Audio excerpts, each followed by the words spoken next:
Pues hoy estaremos meditando sobre Segunda a los Tesalonicenses, capítulo 2, versículos 1 al 12.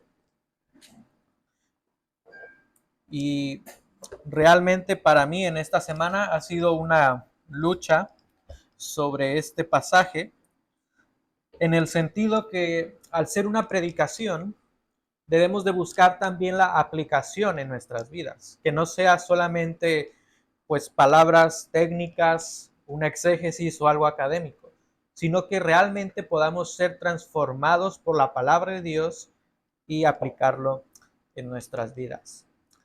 Hubiera sido más fácil para mí decir, David, tú mejor predica eso, pero bueno, ya así estaba estipulado. Y en esta semana realmente estuve escuchando por lo menos 2 predicaciones de este pasaje en concreto. Bueno, había una serie de estos 12 versículos, una persona sacó 5 sermones diferentes de 50 minutos cada uno. Y no los escuché todos, pero sí fueron varias cosas que dijo. Pero yo llegué a un punto en el sentido que debemos de buscar la aplicación del texto. No solamente interpretarlo y explicarlo, sino que también aplicarlo a nuestras vidas. ¿Y cómo lo pienso aplicar? Pues de una manera sencilla, ilustrando algo que pasó en una persona o personas cercanas a mi familia en México. Algunos de vosotros quizás lo vais a recordar, pero hace poco más de un año, yo creo que ya casi 2 años, un matrimonio que son vecinos de mis padres, ellos son creyentes, ellos pasaron una etapa muy difícil en sus vidas como matrimonio. Sus vidas cambiaron drásticamente por un pequeño accidente, algo que ellos realmente pues no controlaron. El hijo más pequeño de este matrimonio tenía un poco menos de 2 años, comió una pequeña fruta redonda, no recuerdo si era una uva o qué era, pero era algo tan pequeño, y empezó a comerlo sin la supervisión de su madre.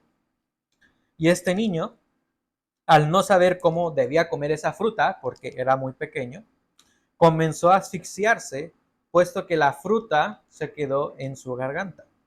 Y eso impedía que el oxígeno llegara a sus pulmones y a su cerebro. Así que de forma inmediata, esta familia, con ayuda de unas personas, llegaron a urgencias y gracias a Dios pudieron retirar esa fruta del niño.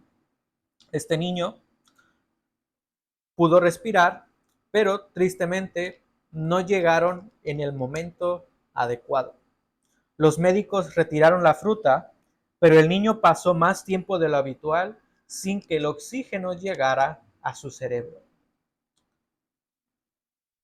Gracias a Dios, este pequeño vivió. Ahora es muy alegre, está muy sonriente, pero tristemente tiene secuelas graves. La falta de oxígeno provocó que este niño de 2 años tuviera una regresión. Este niño ya no se podía mantener, su cerebro tuvo una función limitada por este oxígeno. Este niño ya no se podía mantener, ya no cogía las cosas y ahora mismo está en silla de ruedas con casi 5 años. Y este matrimonio, por este accidente y por esta situación en concreto, comenzó a desarrollar una teología distorsionada. ¿Y por qué digo esto? Mayormente la mujer comenzó a creer que Dios no permitiría que las personas estén enfermas, que tengan necesidades o que tengan falta de recursos, entre otras cosas.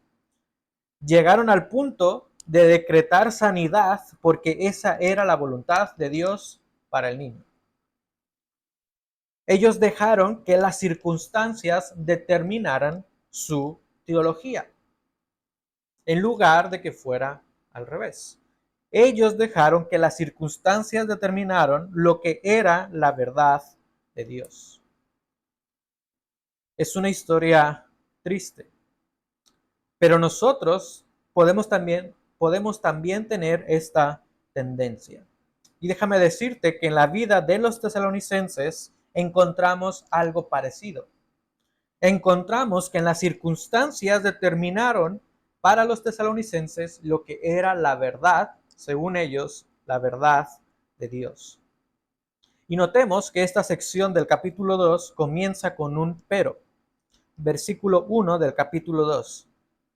Pero con respecto a la venida de nuestro Señor Jesucristo. Pero con respecto. Pablo está conectando el capítulo 2 o esta sección con lo que ha escrito anteriormente. La semana pasada, David explicó muy bien el sufrimiento y la esperanza que tiene el creyente en medio de este sufrimiento en el mundo. Capítulo 1. Pero ese sufrimiento está conectado también con lo que Pablo está describiendo en el capítulo 2. Así que parecía ser que los tesalonicenses pensaban que por su sufrimiento ya estaban en el día del Señor. Ellos pensaban que por vivir de una manera injusta, de cierta manera, de una manera en persecución por ser creyentes, creían que Dios les había dejado y que Él ya había venido. Pero algo que quiero que notemos es que Pablo conecta tres cosas o tres conceptos en esta sección. Y el sermón de esta mañana se llama Viviendo en medio de la influencia del mal. Viviendo en medio de la influencia del mal. Pero veamos lo que conecta Pablo. En primer lugar, Pablo conecta la venida del Señor. Notemos que dice, pero con respecto a la venida de nuestro Señor.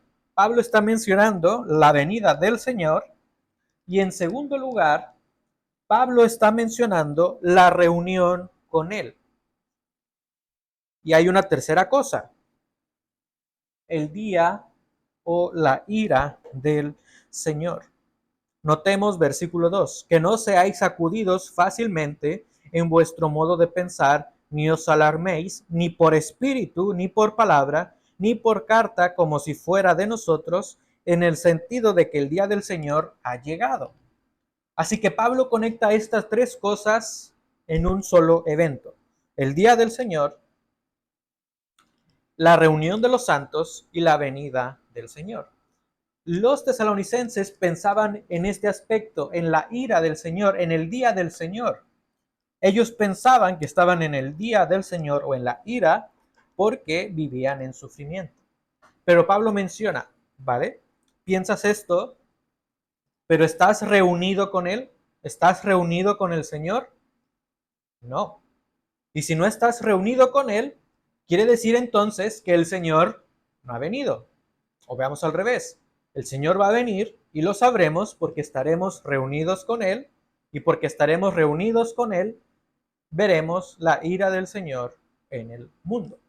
Así que Pablo está conectando estas tres cosas según este pasaje. Así que para los tesalonicenses era importante que no desconectaran estos tres aspectos porque se relacionan entre sí según lo que Pablo está explicando. Y quiero ser honesto de verdad, quiero ser claro y transparente.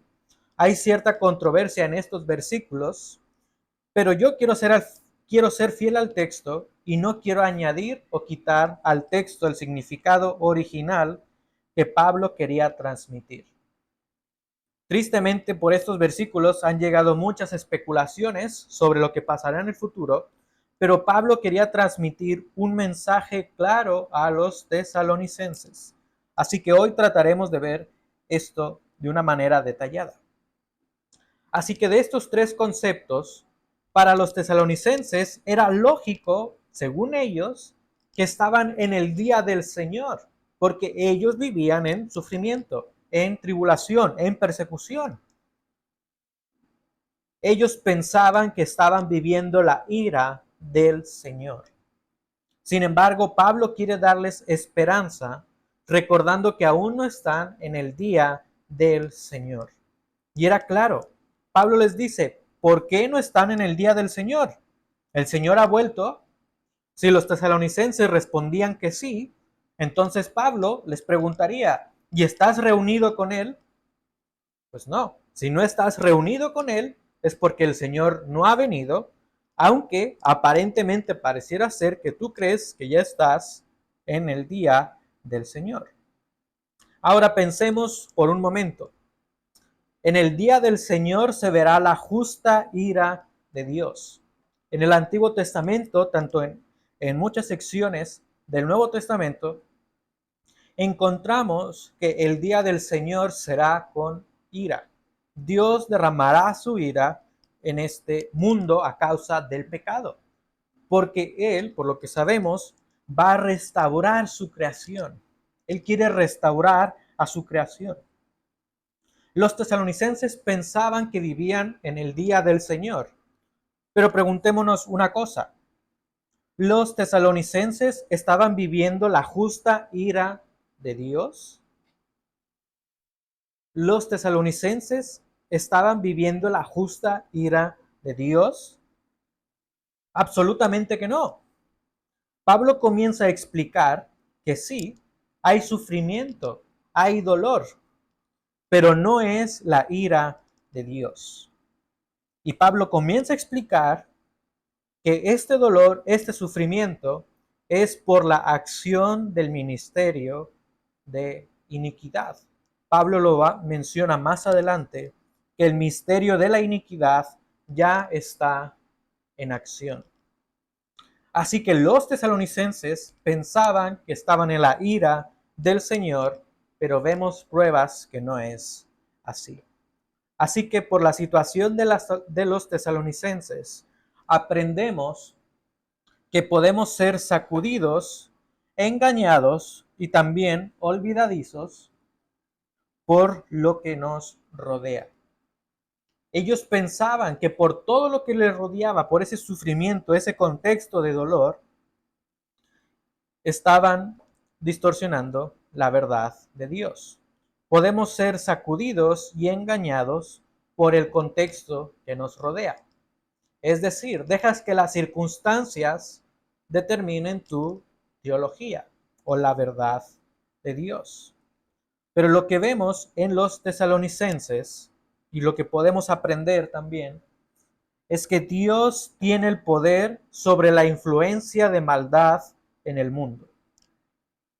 Aunque haya sufrimiento, Dios sigue siendo el rey y Él tiene el poder sobre la influencia de maldad en el mundo. Y vamos a explicarlo de una manera detallada.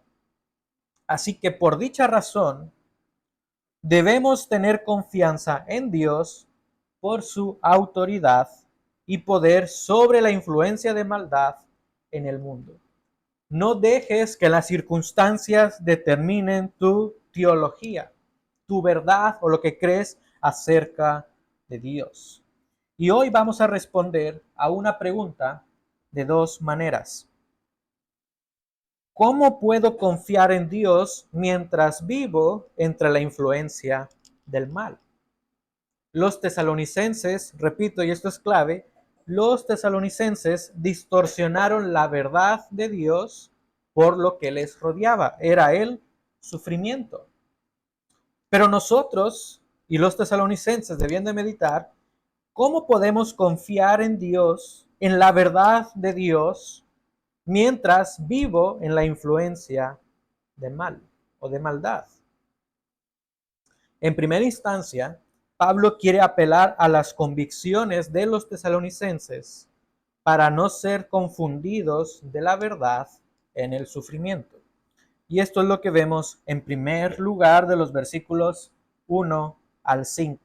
¿Cómo puedo confiar en Dios en medio de la influencia de la maldad? Creciendo en tus convicciones o en tu conocimiento en el Señor. Es lo que nos describen los versículos 1 al 5. En primer lugar, por tus convicciones no serás sacudido. Versículo 2. Que no seáis sacudidos fácilmente en vuestro modo de pensar, ni os alarméis, ni por espíritu, ni por palabra, ni por carta, como si fuera de nosotros. Pablo quería que ellos crecieran en sus convicciones para que no fueran sacudidos. Ellos estaban siendo sacudidos. Y esta palabra sacudido quiere decir estar angustiado, pero no una angustia solamente personal, sino que era una angustia, según esta palabra en el original, es una angustia personal que provocas un alboroto entre los demás. Así que es un efecto personal y a la vez entre los demás.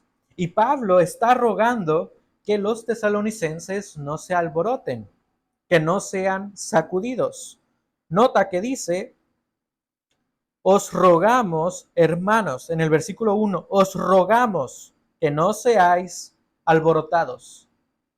No solamente por lo que está alrededor, no solamente por el sufrimiento de los que no son creyentes, a través de los que no son creyentes, a vosotros, sino que dice Pablo, sino que también incluso dentro de la misma iglesia. ¿Por qué? Porque pareciera ser que escuchan espíritus, porque dice ni por espíritu, ni por palabra, por proclamación de la verdad, que era falsa, ni por carta como si fuera de nosotros. Pablo está rogando a que no se alboroten sobre la venida del Señor, porque los tesalonicenses ya habían escuchado sobre la venida del Señor. Notemos en 1 Tesalonicenses capítulo 5, versículo 1. Primera a los Tesalonicenses 5:1. Ahora bien, hermanos, con respecto a los tiempos y a las épocas, no tenéis necesidad de que se os escriba nada. ¿De qué está describiendo? Versículos anteriores, sobre la venida del Señor. Así que Pablo ruega a que de verdad no sean alborotados, que no haya alboroto entre ellos, porque ya conocían la verdad. Y notemos que no fueron sacudidos, que quiere decir alborotados, por falta de enseñanza. Nosotros pudiéramos pensar, pues el ignorante más fácilmente será convencido o será sacudido, alborotado. Pero notemos que en este caso no es así. Fueron sacudidos por el contexto que los rodeaba. Y esto es clave. Fueron sacudidos por la persecución y la tribulación. Dejaron que el contexto determinara su teología. Recibían cartas también, aparentemente, supuestamente bajo la mano de Pablo. Y ellos aceptaban otras enseñanzas porque parecían demostrarles a ellos la realidad de su situación. No sabemos lo que estas cartas incluían, pero no quiero especular, pero imaginemos que pudieran ser de un tono seductor diciendo, yo te entiendo, iglesia, sé lo que estás pasando y sé la razón por la cual estás pasando esto. Porque el Señor ha venido ya y vosotros os quedasteis aquí. No sé si alguna vez tú has escuchado personas que supuestamente saben del porqué de las cosas y afirman ciertas cosas. Así que no dejemos que nuestro contexto o que la situación que estamos viviendo determine nuestras convicciones. Porque la verdad de Dios no depende de lo que nos rodea. Debemos de crecer en convicción en el Señor y por nuestras convicciones no seremos sacudidos. Pero también por nuestras convicciones no serás engañado. Nota en el versículo 3. Que nadie os engañe en ninguna manera, porque no vendrá sin que venga primero la apostasía y sea revelado. Que nadie os engañe en ninguna manera. Y algo interesante es que esta palabra de engañar, en muchos contextos en la Biblia o en el Nuevo Testamento, quiere decir ser seducido. Ser seducido. Veamos un ejemplo. Segunda a los Corintios 11:3. Pero temo que, así como la serpiente con su astucia engañó a Eva, que fue seducida, vuestras mentes sean desviadas de la sencillez y pureza de la devoción a Cristo. Así que esa palabra engañar realmente quiere decir ser seducidos. Tratar de convencer, afirmar algo que puede incluso llegar hasta tus emociones o tu intelecto. Así que Pablo está apelando a que no sean engañados o seducidos, porque los tesalonicenses tenían pruebas que demostraban la verdad. Ellos podían afirmar la verdad de Dios, pero fueron seducidos por lo que otros dicen. Fueron seducidos por el contexto que los rodeaba. Así que debemos reafirmar nuestras convicciones en las pruebas que tú y yo tenemos, no en las circunstancias. ¿Y cuál es la mayor prueba que tenemos? La palabra de Dios. No dejemos que las circunstancias determinen nuestra teología. Y ahora bien, aquí Pablo empieza a explicar un poco de los temas controversiales en nuestros días, pero quiero que pensemos el mensaje de Pablo a los tesalonicenses, no las especulaciones. En realidad, yo no soy dogmático en muchos aspectos de las posturas teológicas escatológicas, es decir, si Cristo viene antes de la tribulación, en medio o después de la tribulación. Pero lo que sí quiero comentar es un aspecto en particular para analizarlo a la luz de este pasaje. Algunos creen que Satanás actualmente está atado porque ya estamos en el reino de Dios. Apocalipsis capítulo 20 se menciona que Satanás será atado por un breve periodo de tiempo y que después nuevamente será estará suelto. Pero ¿por qué Satanás estará atado según Apocalipsis 20? Creo que es Apocalipsis 20, 19 y 20. Porque el reino de Dios estará de una manera plena y completa en la tierra. Ahora, en cierto sentido, estoy de acuerdo en que ya estamos en el reino de Dios. Eso es cierto. Aunque no estamos en el reino de Dios de una manera plena. Pero pensemos, ¿Satanás está atado?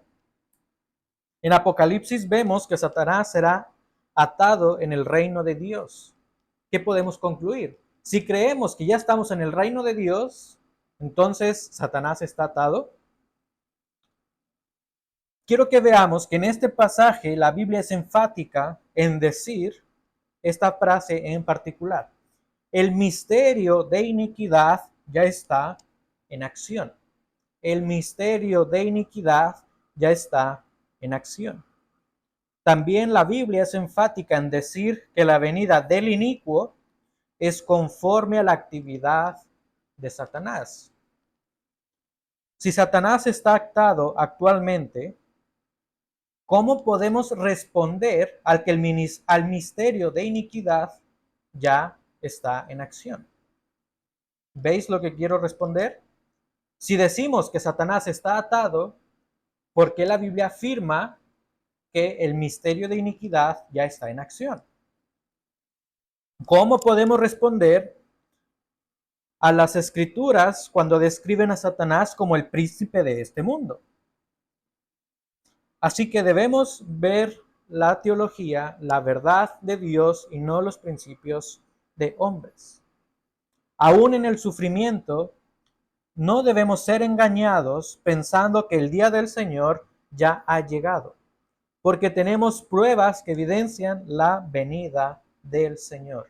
Tenemos pruebas claras que nos dan la manifestación de la venida del Señor. No seamos engañados o seducidos, es lo que Pablo quiere decir. ¿Por qué? Notemos lo que dice Pablo. Porque no vendrá sin que primero venga la apostasía. Eres engañado, dice Pablo, eres engañado, pero tienes las pruebas que determinan si el Señor ha venido o no. ¿Cuáles son estas pruebas?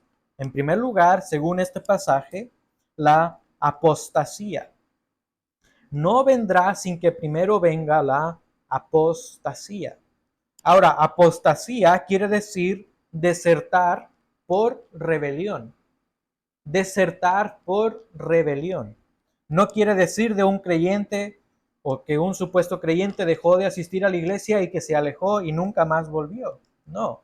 Habla de personas que tenían la verdad, pero desertan y se rebelan en contra de la verdad. Eso quiere decir la apostasía.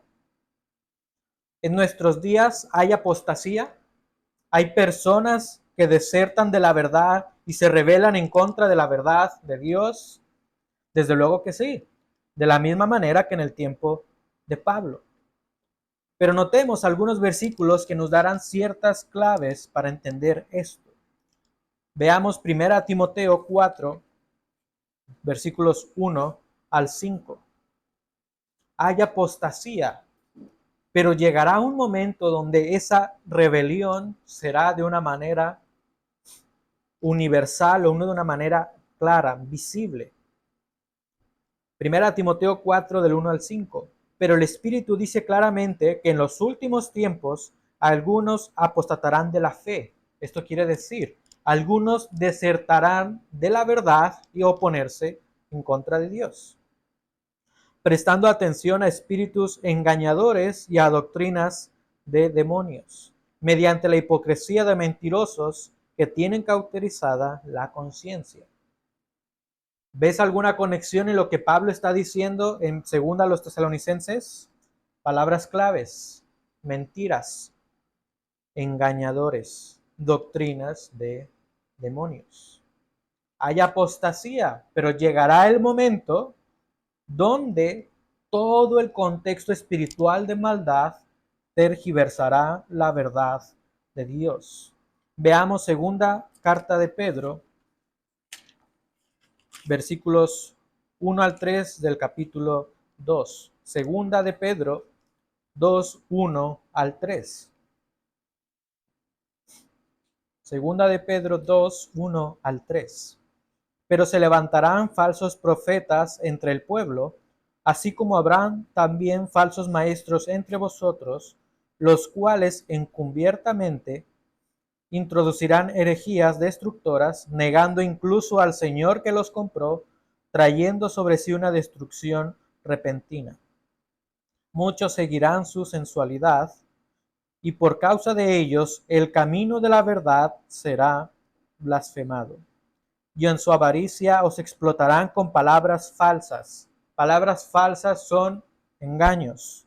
El juicio de ellos desde hace mucho tiempo no está ocioso, ni su perdición dormida. Así que la apostasía será visible porque personas niegan las doctrinas.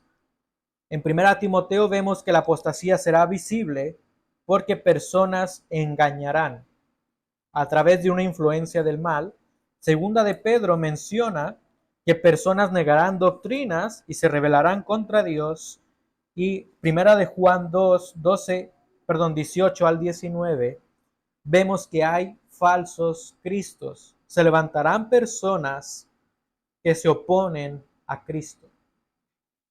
Así que la apostasía está presente, pero llegará un momento donde la apostasía se revelará de una manera como nunca antes se ha visto.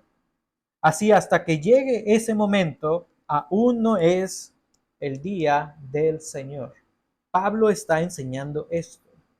Hay algunas pruebas que nos demuestran que no es el día del Señor aún. La apostasía y, en segundo lugar, el hombre de pecado y de perdición. Versículo 3, segunda a los Tesalonicenses 2. Que nadie os engañe en ninguna manera, porque no vendrá sin que primero venga la apostasía y sea revelado el hombre de pecado, el hijo de perdición, el cual se opone y se exalta sobre todo lo que se llama Dios o es objeto de culto, de manera que se sienta en el templo de Dios, presentándose como si fuera Dios. Aquí vemos que cuando venga el día del Señor, una persona se manifestará. Y esta persona comúnmente le llamamos el anticristo. Este hombre de pecado es una persona que promueve la anarquía. La palabra pecado en este contexto en particular no es la misma palabra que describe en otras partes de la Biblia el pecado como lo malo que haces. No. Hombre de pecado en el griego quiere decir el hombre de la anarquía, el hombre que se rebela en contra de Dios, el hombre que promueva la anarquía. Y este hombre se le conoce como el hijo de perdición. Se refiere a su fin. Será destruido. Así que se levantará una persona en medio de toda la apostasía porque él promoverá la anarquía. Y Daniel profetizó esto en Daniel 9 y 11. Es un falso profeta que desea adoración. Pablo nos menciona en el versículo 4 que esta persona desea ser objeto de culto. Se levantará para presentarse como si él fuera Dios. Así que aún no estamos en el día del Señor. Pablo está explicando a los tesalonicenses. Pero pensando en la aplicación, ¿cómo nosotros podemos confiar en Dios si vivimos en medio de la influencia del mal? Recuerda, creciendo en tus convicciones en el Señor. Por tus convicciones no serás sacudido y por tus convicciones no serás engañado, seducido. Y en último lugar, por tus convicciones no serás olvidadizo. Versículo 5. ¿No os acordáis de que cuando yo estaba todavía con vosotros os decía esto? Así que Pablo ahora está apelando a que ellos recuerden lo que Pablo les había enseñado. Y aquí yo pienso de una manera un poco chistosa. Alguien pudiera decir, bueno, entre las iglesias siempre hay alguien que es más olvidadizo. Pero Pablo diría, bien, pero también te he escrito una carta anteriormente. Así que no solamente tienes la enseñanza oral, dice Pablo, sino que también he escrito otras cartas. No ignores la verdad o no seas olvidadizo. Así que tú y yo no debemos ser sacudidos, alborotados, ni ser engañados, seducidos de nuestras convicciones por el contexto que nos rodea. Y esto Pablo lo menciona en varias ocasiones a la iglesia de Tesalónica. Nota conmigo, segunda a los Tesalonicenses 2:15. Segunda a los Tesalonicenses 2:15. Así que hermanos, estad firmes en conservar las doctrinas que os fueron enseñadas, ya de palabra, ya por carta nuestra. No seas engañado. Nota capítulo 3, versículo 16. Y que el mismo Señor de paz siempre os conceda paz. Y nota lo que dice, en todas las circunstancias. El Señor sea con todos vosotros. Es decir, no seamos seducidos, no seamos alborotados por las circunstancias. Tenemos la verdad de Dios. Recordemos la enseñanza que hemos recibido en la palabra de Dios. Y Pablo está apelando a los tesalonicenses que Dios no cambia. Confía en las promesas de Dios. Y Pablo posteriormente menciona, Dios te protegerá del maligno. Nota el capítulo 3, versículo 3. Pero fiel es el Señor, quien os fortalecerá y protegerá del maligno.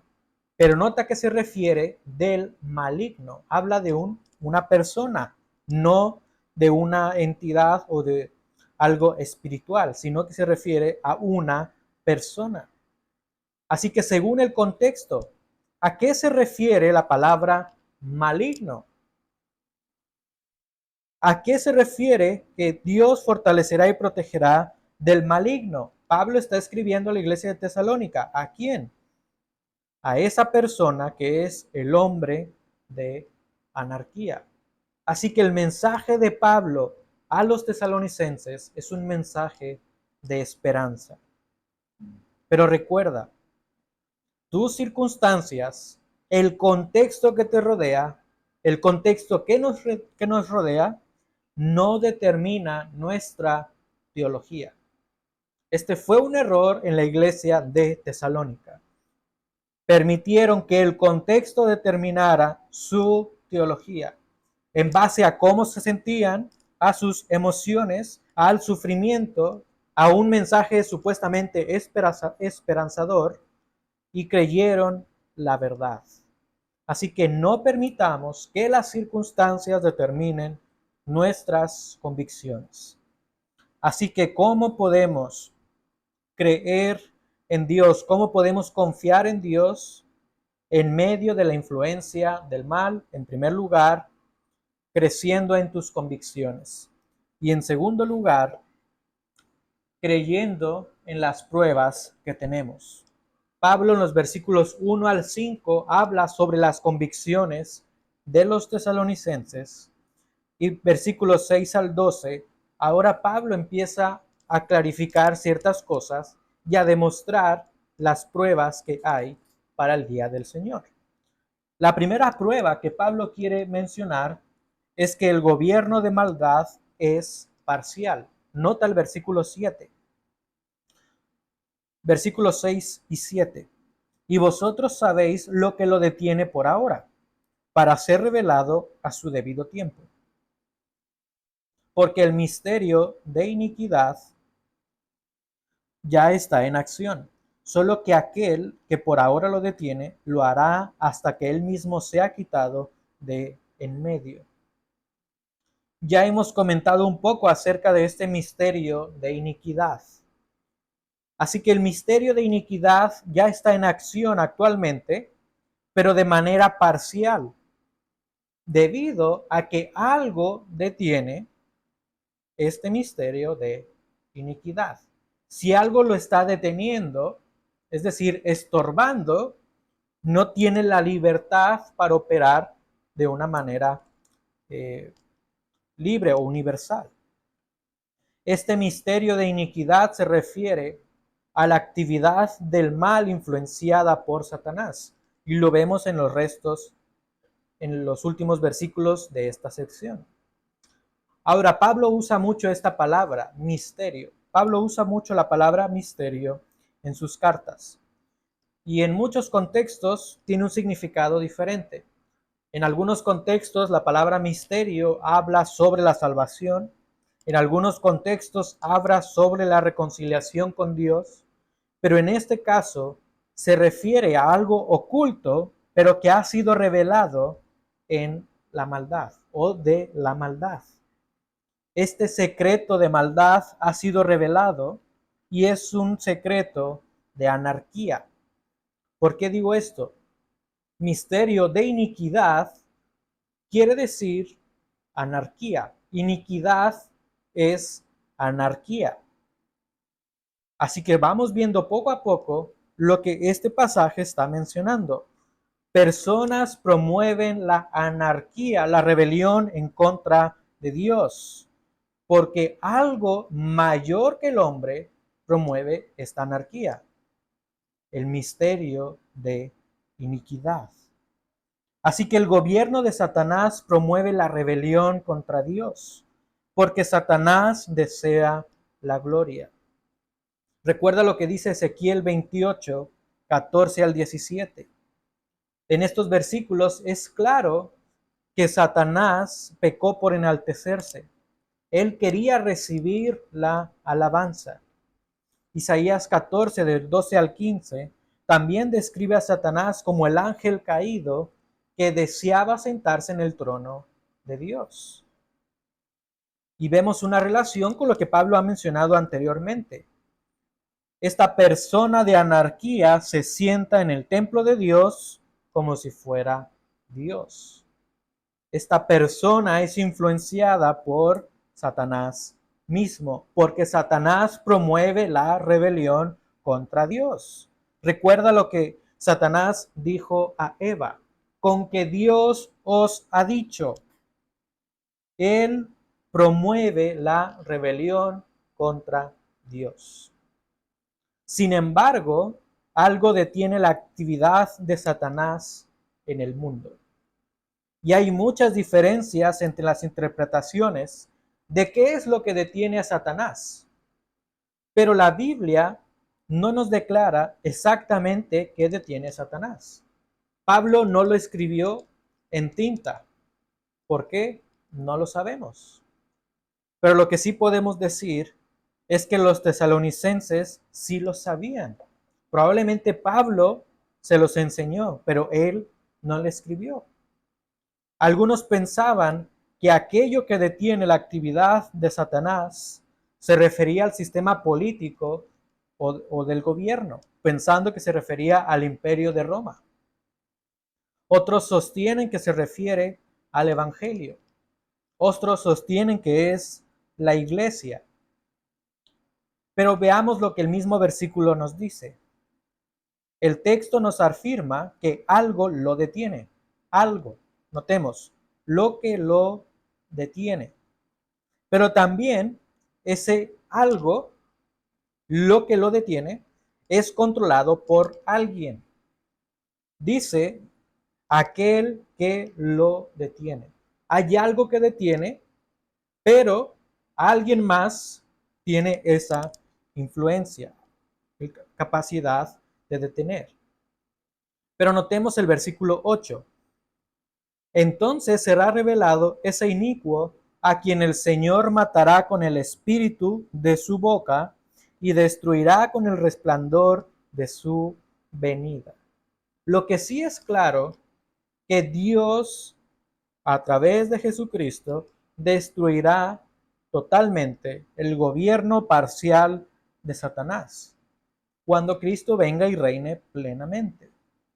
Así que podemos inferir que quien detiene el misterio de iniquidad o de maldad es Dios mismo, a través del Espíritu Santo.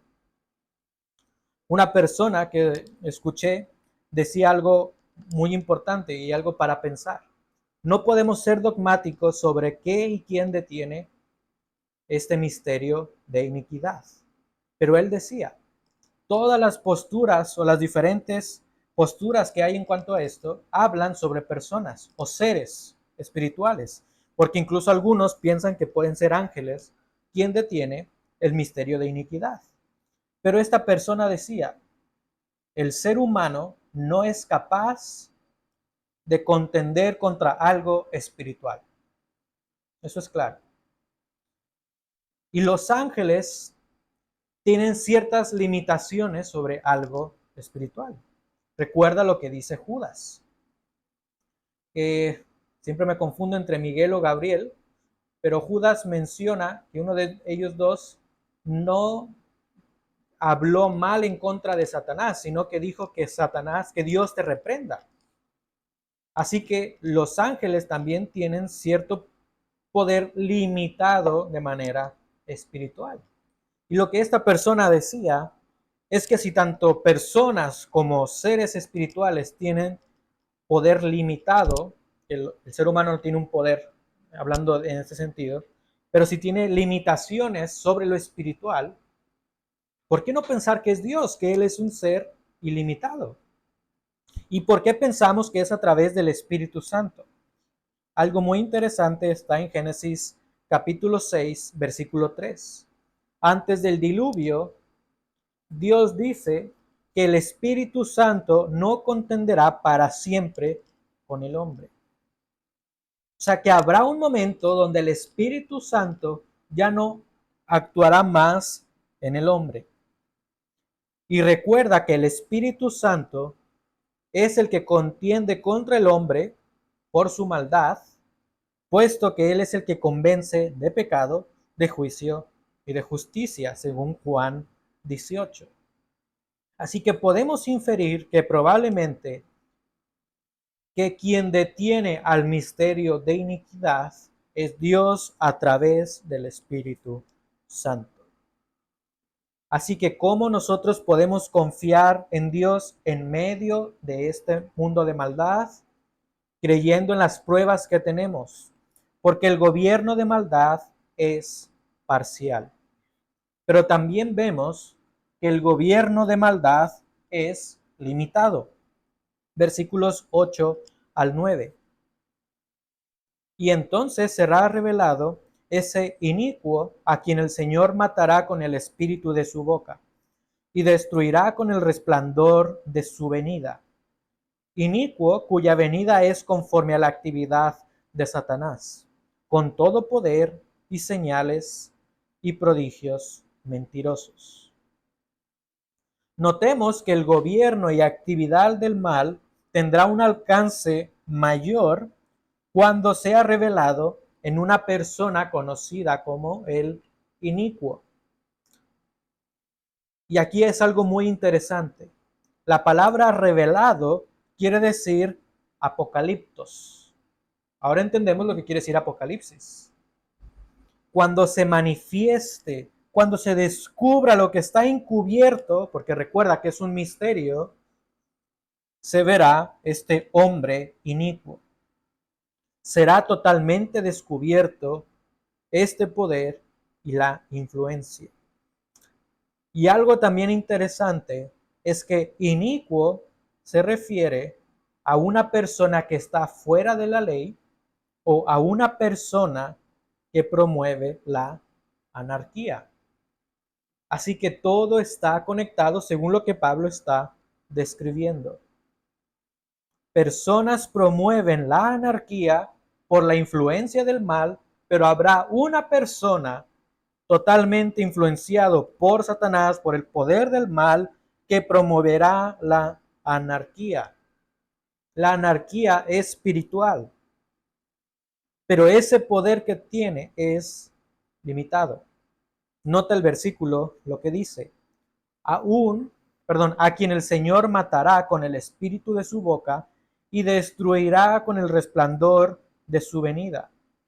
Es cierto, no podemos negarlo. El gobierno de maldad está presente de una manera parcial. Satanás tiene poder. El hombre inicuo tendrá poder, pero es un poder limitado y no tiene poder sobre el Señor.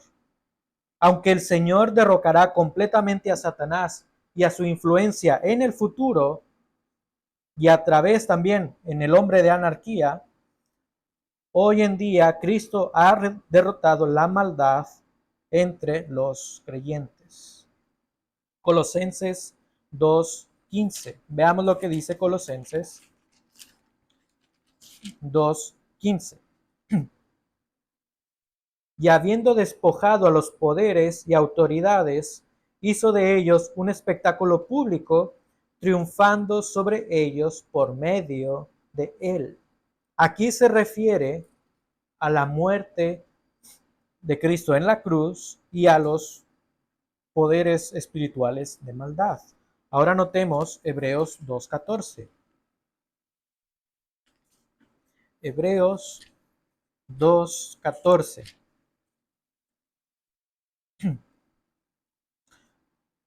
Así que, por cuanto los hijos participan de carne y sangre, él igualmente participó también de lo mismo, para anular mediante la muerte el poder de aquel que tenía el poder de la muerte, es decir, el diablo. A través de la muerte de Cristo y de su resurrección, se ha derrocado la influencia del mal sobre aquellos que creen en Dios. Así que este poder del mal es limitado porque no tiene poder sobre el Señor y porque este hombre inicuo no tiene poder en sí mismo, sino que es, según los Tesalonicenses, conforme a la actividad de Satanás. Es un poder limitado, porque el poder que recibe este hombre de anarquía no reside en sí mismo, sino en Satanás. Y notemos que su poder es por señales de mentira y engaño. Y Dios aborrece la mentira y el engaño.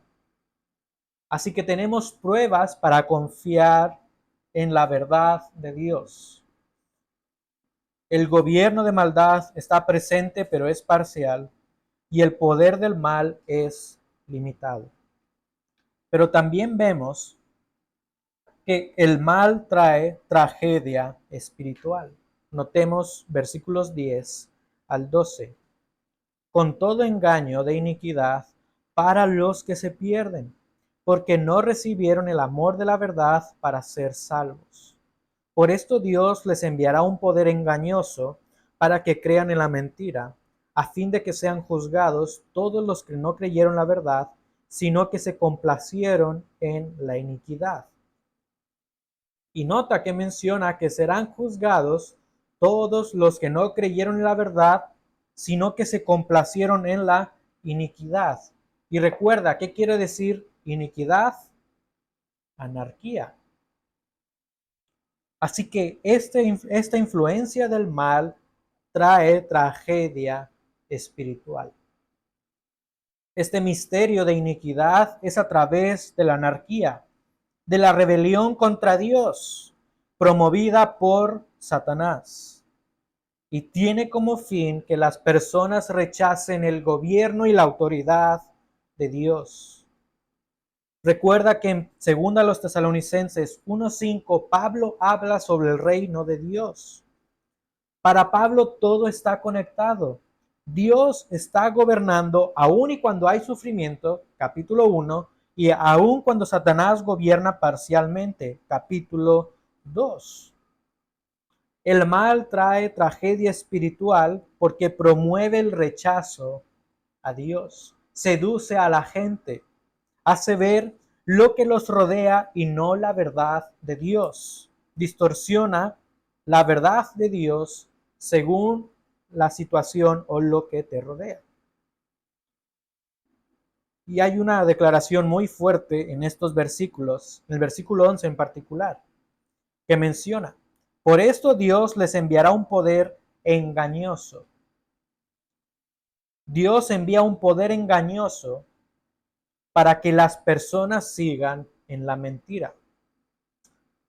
Pero ¿por qué Dios actúa de esta manera? Recuerda lo que dice el versículo anterior. Perdón, el versículo posterior. A fin de que sean juzgados todos los que no creyeron en la verdad, sino que se complacieron en la iniquidad. Creyeron la mentira porque se complacían en la rebelión contra Dios. Esto no quiere decir que Dios arbitrariamente elige que esas personas rechacen a Dios. No, estas personas deliberadamente se rebelaron contra la autoridad de Dios y entregaron sus vidas a la mentira y al pecado. Y esto no es algo nuevo. Lo vemos en Romanos 1:24. Veamos este versículo, Romanos 1:24. Romanos 1:24. Por consiguiente, Dios los entregó a la impureza en la lujuria de sus corazones, de modo que deshonraron entre sí sus propios cuerpos. Aquellas personas que se deleitan en la rebelión contra Dios, que no desean ser controladas por Dios, que no aceptan la autoridad de Dios sobre sus vidas y prefieren el pecado, Dios los entrega a su impureza. Según Romanos 1:24, según segunda los Tesalonicenses. Y un ejemplo más, recuerda a Faraón. Cuando Moisés saca al pueblo de Egipto, va constantemente con Faraón. Pero Faraón endurecía su corazón. La Biblia menciona, Faraón endurecía su corazón más y más. Pero de un momento a otro, la Biblia dice que Dios endureció el corazón de Faraón. ¿Pero en qué punto lo endureció? Cuando Faraón endurecía su corazón continuamente. Así que Dios no endurece el corazón de una manera arbitraria. Dios endurece el corazón porque personas le rechazan abiertamente, porque personas prefieren la anarquía espiritual y no la autoridad de Dios sobre sus vidas. Así que considerando todo esto, considerando que el gobierno de maldad es parcial, que tiene un poder limitado y que trae como consecuencia tragedia espiritual, Pablo quiere animar a los creyentes. Recuerda que esta carta es una carta de consuelo en medio del sufrimiento. Las últimas palabras del versículo 12 son desalentadoras, a fin de que sean juzgados todos los que no creyeron en la verdad. Son desalentadoras, pero para aquellos que se complacen en la anarquía espiritual.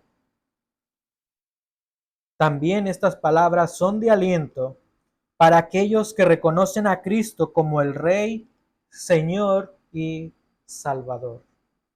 Así que estas palabras son de aliento si tú descansas en la autoridad de Dios porque Él gobierna. Son noticias esperanzadoras.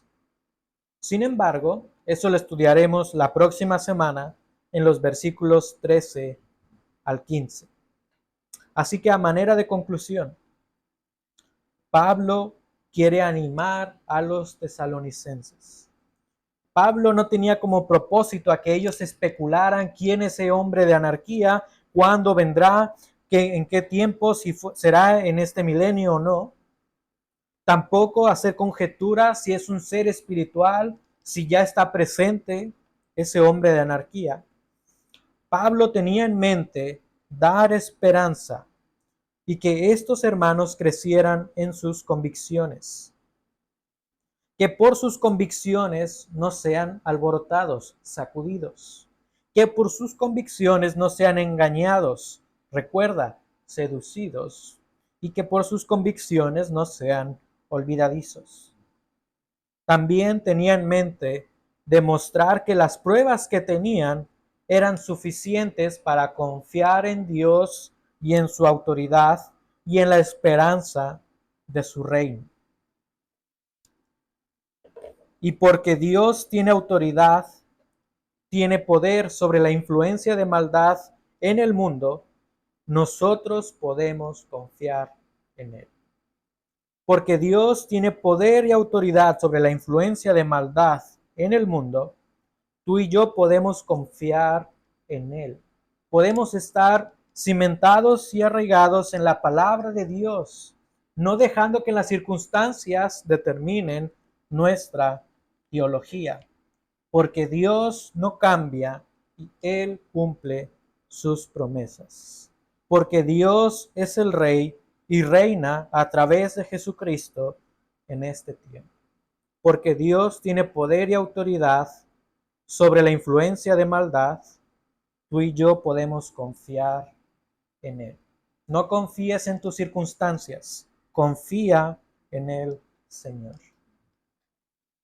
Padre, te damos gracias porque eres bueno. Y perdónanos, Señor, si en algún momento dejamos que las circunstancias determinen nuestra teología. Perdona si nosotros, en base a cómo nos sintamos o según lo que veamos, determinamos qué creer y qué no creer. Perdona si en algún momento hemos sido seducidos en enseñanzas que van en contra de tu palabra. Perdónanos, Padre, si hemos sido sacudidos, alborotados. Ayúdanos a ver esas pruebas que tenemos en tu palabra. En el caso de los tesalonicenses, fue la venida del Señor. Ellos dejaron que las circunstancias determinaran esa verdad tuya. En nuestro contexto quizás puede ser otro tipo de información, quizás alguna otra doctrina, pero Señor, que no determinen las circunstancias lo que nosotros creamos, porque tú tienes poder y autoridad, nosotros podemos confiar en ti. Las circunstancias no dependen para creer en ti. Las circunstancias están en un momento, pueden ser buenas, pueden ser malas, pero tú eres eterno. Danos, Padre, un corazón que tenga esa disposición para crecer en tu palabra, tener convicciones, pero también danos un corazón sensible para que podamos ser transformados por tu palabra y por la obra del Espíritu Santo en nuestras vidas. Te lo pedimos en Cristo Jesús. Amén.